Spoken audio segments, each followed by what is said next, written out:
Hello students, हम समांतर plate संधारित्र के बारे में पढ़ रहे थे। तो उसमें हमने ये देख लिया था कि समांतर प्लेट संधारित्र की धारिता कितनी होती है जब उसकी प्लेटों के बीच में कोई माध्यम भरा हुआ नहीं हो, मतलब कि निर्वात भरा हुआ हो, तब उसकी धारिता कितनी होती है। उसके बाद में हमने ये देखा था कि यदि हम उसकी प्लेटों के बीच में एक परावैद्युत माध्यम पूरी तरह से भर दें तब धारिता कितनी हो जाती है। उसके बाद हमने ये देखा था कि यदि हम प्लेटों के बीच में परावैद्युत माध्यम को आंशिक रूप से भरें तब धारिता कितनी हो जाती है। अब आपके लिए जो नेक्स्ट टॉपिक है वो ये है कि आपको समांतर प्लेट संधारित्र की धारिता को कैलकुलेट करना है, लेकिन इस बार आपके लिए जो प्लेटें हैं समांतर प्लेट संधारित्र की, इन प्लेटों के बीच में अलग अलग परावैद्युत माध्यम भरे होंगे और उनकी मोटाई भी अलग अलग होगी। सपोज दैट सबसे पहले हमने यहाँ पे कागज भर दिया, यहाँ पे हमने क्या भर दिया, कागज। कागज एक परावैद्युत माध्यम है और इसको हमने यहाँ भर दिया। उसके बाद में हमने एक दूसरा परावैद्युत माध्यम यहाँ भर दिया, अभ्रक, इसकी मोटाई कुछ और है।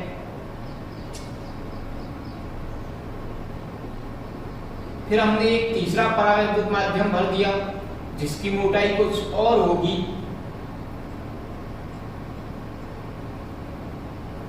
ये हमने मोम भर दिया फॉर एग्जांपल। इस तरह से हम इसमें परावैद्युत माध्यमों की पट्टियां भरते हुए जा रहे हैं और ये हमने इसमें एक एनवी पट्टी भी भर दी परावैद्युत माध्यम की, जो कोई और टाइप का परावैद्युत माध्यम है। इस तरह से हमने अलग अलग मोटाई की पट्टियां भर दी परावैद्युत माध्यम की। इस पट्टी की मोटाई T1 है, इस पट्टी की मोटाई माना कि T2 है, इस वाली पट्टी की मोटाई T3 है और इस तरह से सो ऑन। इस वाली पट्टी की मोटाई माना कितनी है, Tn है। अब चूंकि ये अलग अलग परावैद्युत माध्यम हैं तो इनके परावैद्युतांक भी अलग अलग होंगे। माना इसका परावैद्युतांक है एप्सिलॉन R1, इसका परावैद्युतांक है एप्सिलॉन R2, इसका परावैद्युतांक एप्सिलॉन R3 है, सो ऑन, और इसका परावैद्युतांक है एप्सिलॉन Rn। इस तरह से, और ये हमारे समांतर प्लेटें हैं जिस पर एक तरफ प्लस सिग्मा आवेश घनत्व होगा, दूसरी तरफ माइनस सिग्मा आवेश घनत्व होता है। ये हम पहले भी देख चुके थे आवेश घनत्व तो इनका। अब हमें इसकी धारिता को कैलकुलेट करना है और धारिता के लिए हमारे पास में फॉर्मूला वही है C = Q/B, आवेश बटे विभव। यदि हमें विभव का पता चल जाए तो हम आसानी से धारिता निकाल लें। तो हमें इन प्लेटों के बीच में कितना विभव है, कितना विभवांतर है, उसे कैलकुलेट करना है। और उसे कैलकुलेट करने के लिए हमारे पास में फॉर्मूला होता था कि हम विद्युत क्षेत्र को दूरी के साथ में गुणा करते थे। लेकिन यहाँ पे एक प्रॉब्लम ये आने वाली है कि आपकी अलग अलग परावैद्युत माध्यम भरे हैं और उनकी मोटाई अलग अलग है। दूसरी बात ये कि इनके बीच में एक खाली जगह भी है, इसमें एयर भरी हुई है या फिर निर्वात कह सकते हैं हम जैसे, तो इसमें निर्वात भरा हुआ है तो इसकी दूरी कुछ और है। तो पहले हम देखते हैं कि इन पट्टियों की कुल दूरी कितनी हो जाती है। तो पट्टियों की कुल दूरी कितनी होगी, T1 + T2 + T3 so on Tn। मतलब इन सभी की मोटाई को हम जोड़ लेते हैं तो पट्टियों की मोटाई तो आ जाएगी।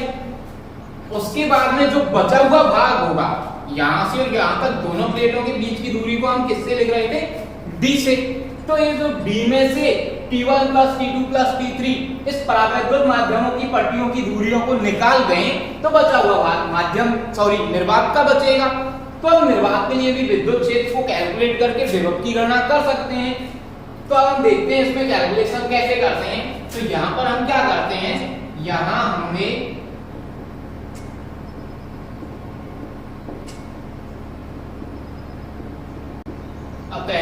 अब हम इसके बीच की जो दूरी है उसके बारे में देखते हैं। तो अतः वायु की दूरी या वायु अथवा निर्वात भाग की दूरी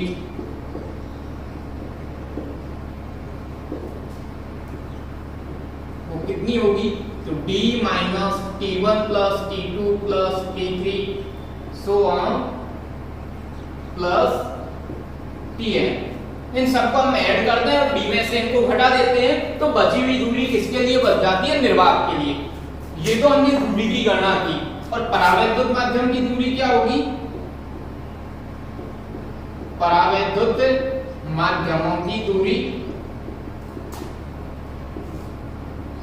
ये होगी T1 plus T2 plus T3 plus so on Tn। यदि हम परावैद्युत माध्यमों की मोटाइयों को जोड़ लें तो ये परावैद्युत माध्यम के लिए दूरी आ जाती है।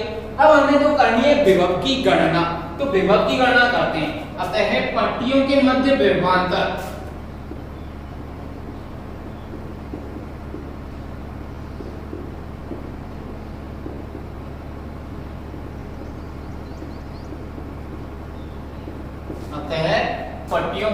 प्लेटों के मध्य विभवांतर, हम संधारित्र की प्लेटों के मध्य विभवांतर देख रहे हैं, तो प्लेटों के मध्य विभवांतर कितना होने वाला है। तो देखिए कैसे कैलकुलेट करेंगे हम। एक तो हम करेंगे निर्वात भाग का विभवांतर कैलकुलेट,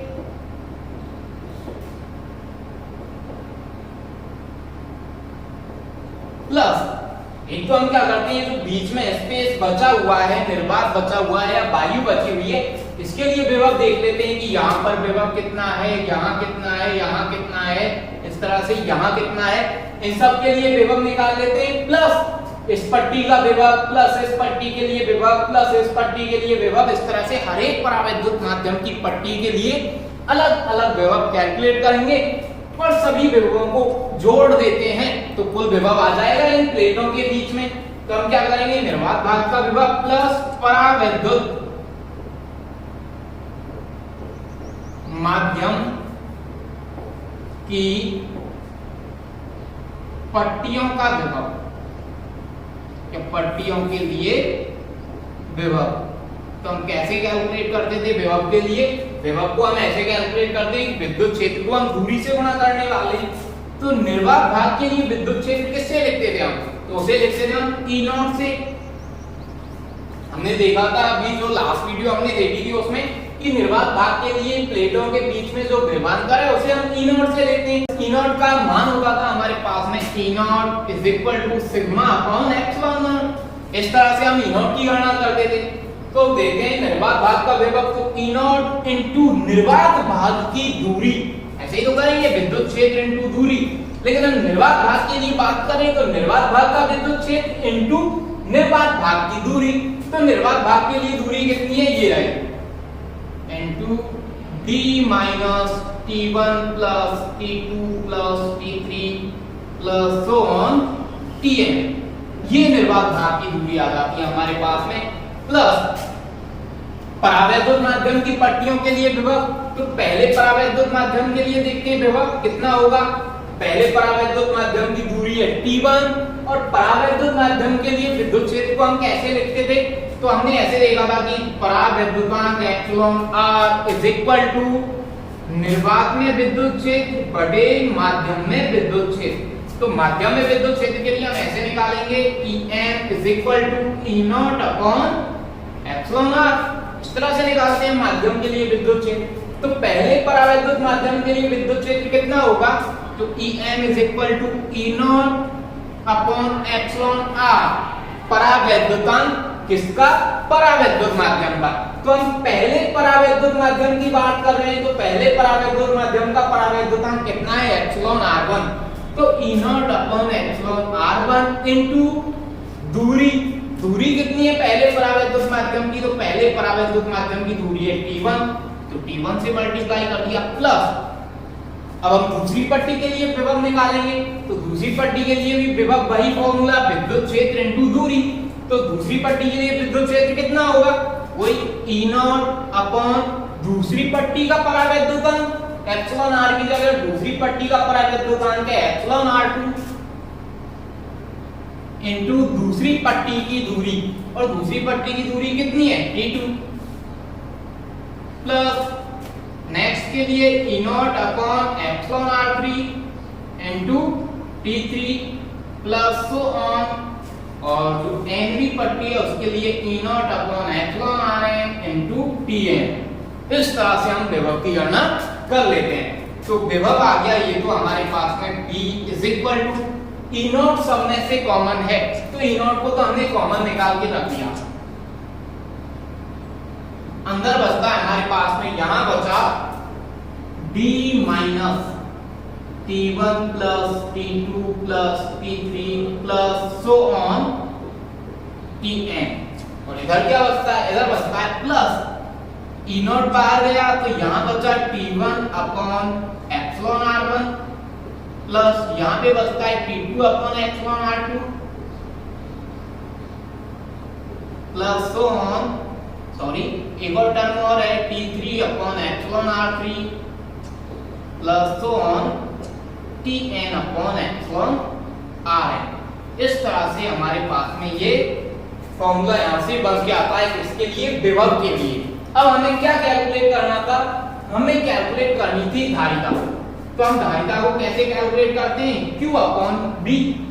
तो देखते हैं धारिता अब तक है C is equal to Q upon V। C is equal to Q की वैल्यू, तो Q की वैल्यू आप देख सकते हैं प्लेटों के बीच में आवेश कितना है, तो आवेश घनत्व प्लेट का सिग्मा इनटू प्लेट का क्षेत्रफल कितना है a, तो Q की वैल्यू तो कितनी होगी, Q is equal to sigma into a।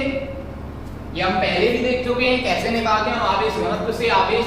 तो C is equal to Q की वैल्यू पुट करेंगे सिग्मा इनटू a अपॉन, और विभव की वैल्यू पुट करेंगे हम यहां से।